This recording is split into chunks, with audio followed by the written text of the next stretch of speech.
ముఖ్యమైనటువంటి విషయాన్ని కనుక చెప్పాలి అన్నట్లయితే దాన్ని మళ్లీ మళ్లీ మళ్లీ మళ్లీ అనేక సార్లు నొక్కి వక్కాణించడం అనేది జరుగుతుంది. అలాగే ఈ రుద్రాధ్యాయం యజుర్వేదంలో 100 సార్లు చెప్పబడింది. దీని అర్థం ఏమిటి అంటే ఈ రుద్రాధ్యాయానికి ప్రాముఖ్యత అనేది చాలా ఎక్కువ ఉన్నది, చాలా ముఖ్యమైనటువంటిది అనేటటువంటి విషయం దీనివల్లనే మనకి తెలుస్తూ ఉంది. ఇక్కడ సహస్రాణి సహస్రశోయో రుద్రాది భూమ్యాం, చూడండి ఇక్కడ ఈ రుద్రంలో చెబుతూ ఉన్నాడు, ఈ జగత్తులో వేల కొలది రుద్రదేవతామూర్తులు ఉన్నారు అని ఈ రుద్రాధ్యాయంలో అంటే వేదంలో చెప్పబడింది. ఇక్కడ జగత్తులో వేల కొలది రుద్రదేవతామూర్తులు ఉన్నారు అని అంటే ఇక్కడ వేలు అనేటటువంటిది అపరిమితమైనటువంటి సంఖ్యావాచకము. ఈ మాటనే మనం గుర్తుపెట్టుకోవాలి. సామాన్యంగా మనం చెప్పేటప్పుడు 100, 1000 అనేటటువంటి సంఖ్య అది కేవలము ఆ సంఖ్యకి పరిమితమైనటువంటిది కాదు, ఇది అపరిమితము అని చెప్పడానికే ఈ పదాన్ని ఇక్కడ వాడటం అనేది జరుగుతుంది. కాబట్టి జగత్తులో లెక్కలేనంత మంది ఈ రుద్రదేవతామూర్తులు ఉన్నారు అనేటటువంటి విషయాన్ని చెబుతూ ఉన్నాడు ఇక్కడ.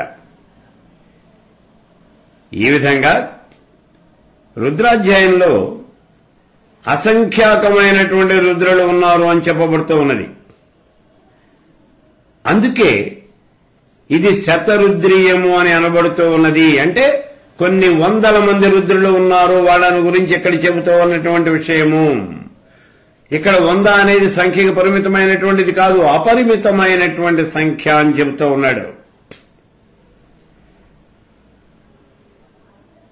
స్థితికర్త జగద్రక్షకుడు అయినటువంటి వాడు విష్ణువు.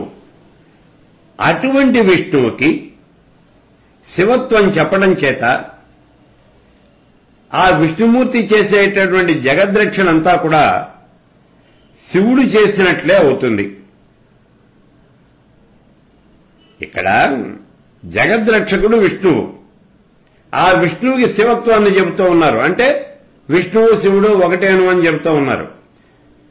ఎప్పుడైతే విష్ణువు శివుడు ఒకటేను అని చెబుతూ ఉన్నారో అప్పుడు విష్ణువు చేసే పనులన్నీ కూడా శివుడు చేస్తాడు అనేటటువంటి విషయాన్ని మనం గుర్తుపెట్టుకోవాలి.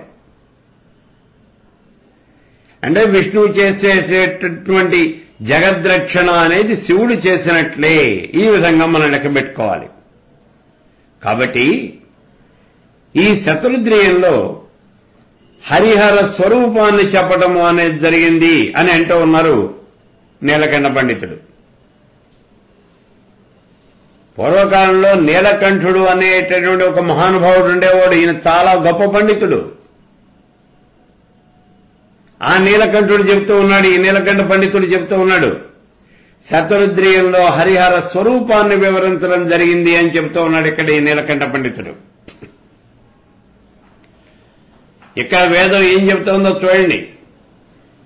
యచ్చకించ జగత్ సర్వం దృశ్యతే శ్రూయతేపి వా అంతర్బహిష్య తత్సర్వం వ్యాప్య నారాయణ స్థితః. ఇది నారాయణోపనిషత్తు. ఇక్కడ దృశ్యతే శ్రూయతేపి వా అంటే దృశ్యతే శ్రూయతేపి జగత్ సర్వం అంటే నామరూపాత్మకమైనటువంటి ఈ జగత్తు అంతా. దృశ్యతే శ్రూయతేపి జగత్ సర్వం నామరూపాత్మకమైనటువంటి ఈ చరాచర జగత్తంతా కూడా అని చెబుతూ ఉన్నాడు. ఏమిటిక్కడ? యచ్చకించ జగత్ సర్వం దృశ్యతే శ్రూయతేపి వా అంతర్బహిష్య తత్సర్వం వ్యాప్య నారాయణ స్థితః.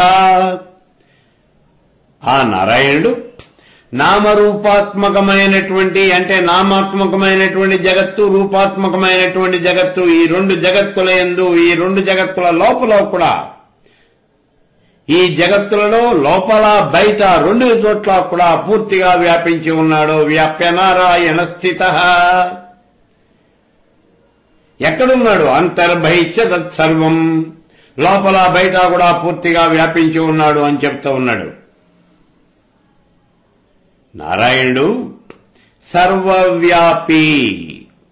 ఆయన విష్ణువు అని చెప్పాం మనం గతంలోనే. విష్ణువు అంటే సర్వవ్యాపి అని అర్థం.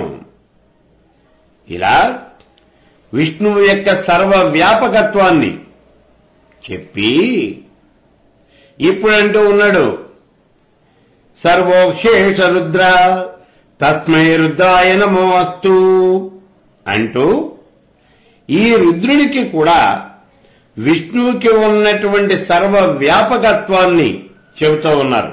ఈ విషయం అంతా కూడా వేదంలోనే చెప్పబడింది.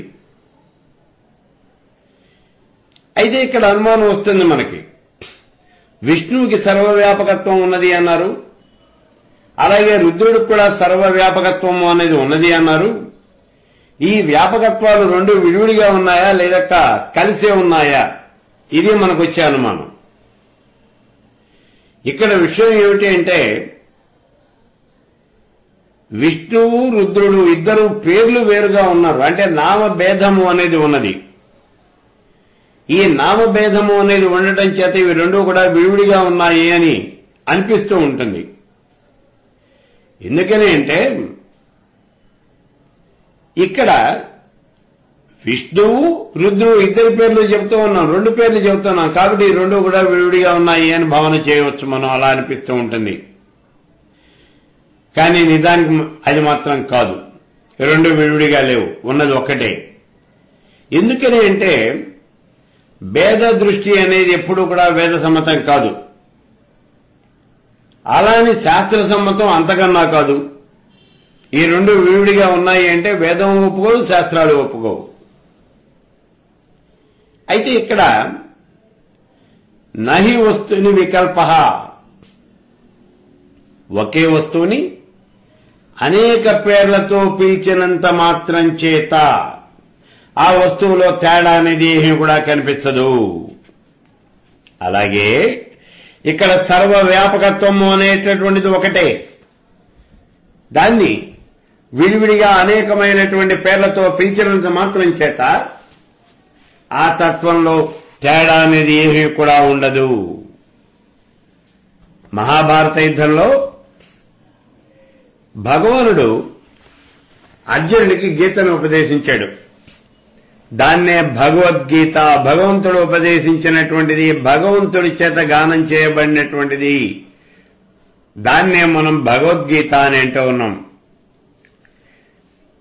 ఇది యుద్ధకాలంలో చెప్పాడు కాబట్టి సాంగ్రామికము అనబడుతుంది. అంటే సంగ్రామంలో చెప్పబడింది కాబట్టి సాంగ్రామికము అని అనబడుతుంది ఈ భగవద్గీత. అలాగే మహాభారత యుద్ధం జరుగుతూ ఉన్నటువంటి సమయంలో మధ్యలో ద్రోణ పర్వం అయిపోయిన తర్వాత, అంటే ద్రోణాచార్యుడు కూడా మరణించాడు. ఆ తరువాత సాక్షాత్తు వ్యాస భగవానుడే అక్కడికి వచ్చి అటువైపున అశ్వత్థామకి ఇటువైపున అర్జునుడికి కూడా విడివిడిగా శివ మహాత్మ్యోపాఖ్యానమైనటువంటి శతరుద్రియాన్ని ఉపదేశించాడు. అందుచేతనే భగవద్గీత లాగానే ఈ శతరుద్రియం కూడా సాంగ్రామికము అని చెప్పబడుతూ ఉన్నది. ఈ శతరుద్రియము అనేది సర్వవ్యాపకమైనటువంటి